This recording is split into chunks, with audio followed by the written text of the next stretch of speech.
She moves like a map with no borders, a whisper caught in the wind. I see her boots at the corner cafe with a notebook and a grin. She's chasing skies I've never known. Navbatdagi joyga kirdik. Sumkada izlab mana Orange, Airtel va Vola degani bor ekan. Xullas, pasportimizni berdik. Hozir bizga mana shu Orange degan sumkadan olyapmiz.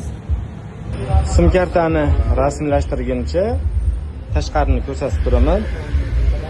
Madagaskar ko'chalari, avtomobil ko'p.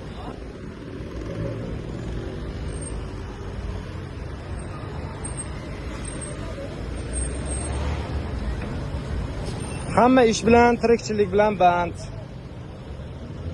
Bu esa bizni Sumkarta olayotgan joyimiz. Chilxut. Hozir mana magazinda elektr o'chiruvchini ko'rib qoldim. Olis qishlog'im esimga tushib ketdi-ya. Bolaligim esimga tushib ketdi. Bu o'chiruvchini ko'rib. Madagaskardagi birinchi kunimiz, hali ham Sumkarta olganimiz yo'q. Negadir bizni pasportga berishmayapti. Chet el fuqarolarining pasportiga Sumkarta olishda uddalasha olmayapti.